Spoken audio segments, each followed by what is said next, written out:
Bollywood industry का एक ऐसा बड़ा कलाकार जो कि बीच सड़क पर भिखारी का भेष धारण करके हारमोनियम और गाना बजाने पर मजबूर हो गया। जी हाँ, बॉलीवुड इंडस्ट्री में कई कलाकार ऐसे हैं जिन्होंने अपने घमंड के चलते अपने करियर को हमेशा के लिए सूली पर चढ़ा दिया।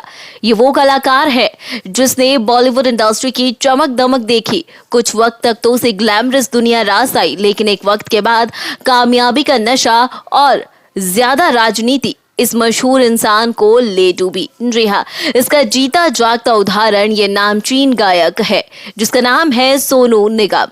कभी सोचा है आपने कि इतना बड़ा सिंगर अचानक से हिंदी सिनेमा से कैसे गायब हो गया?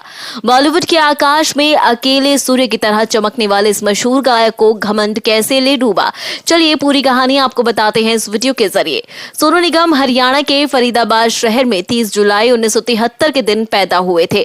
कम ही लोगों को पता होगा कि इनके पिता अगम कुमार निगम भी अपने जमाने के गायक हुआ करते थे। इसी वजह से सोनू को गायकी तो विरासत में मिल गई, लेकिन इनके पिता उस जमाने में शादियों और पार्टियों में गाया करते थे। जब सोनू सिर्फ 4 साल के थे तो एक दिन वो भी पिता के साथ स्टेज पर पहुंच गए। मोहम्मद रफी के बड़े चाहने वाले थे तो उनका एक मशहूर गीत क्या हुआ तेरा वादा गा दिया।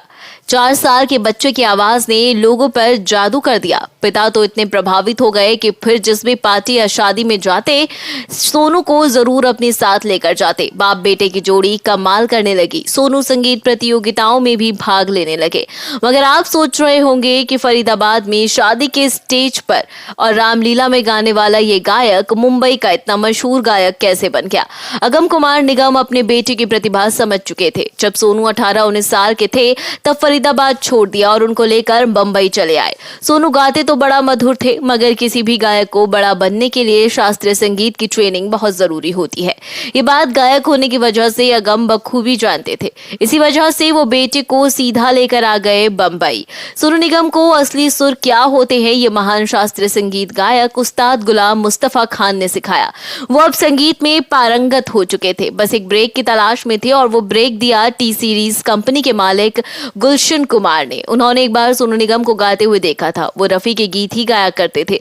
गुलशन उनके भीतर छिपे बेमिसाल गायक को पहचान गए। उनसे बोले कि बेटा मैं तुमको बड़ा कलाकार बनाऊंगा। टी सीरीज कंपनी वैसे भी उस समय नए गायकों को मौका दे रही थी। गुलशन कुमार ने रफी की यादें नाम से एल्बम निकाला और सोनू को पहला बड़ा ब्रेक मिल गया। टी सीरीज के एल्बम ने उनको थोड़ी पहचान दिला दी। 1990 की बात है, गुलशन कुमार जानम नाम की फिल्म बना रहे थे। सोनू की आवाज उनको बहुत पसंद आई थी। इस वजह से उन्होंने पहली बार सोनू निगम को बॉलीवुड फिल्म में प्लेबैक सिंगिंग का मौका दे दिया।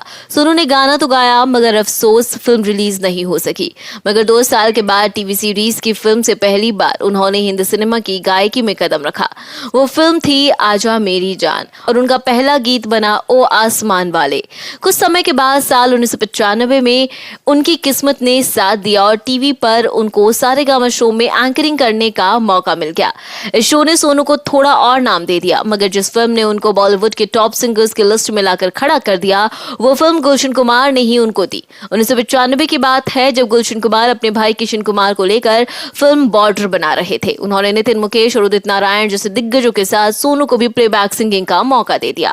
फिल्म थी बेवफा सनम और इसके रिलीज होते ही सोनू निगम, उदित और नितिन मुकेश जैसे दिग्गजों पर भारी पड़ गए।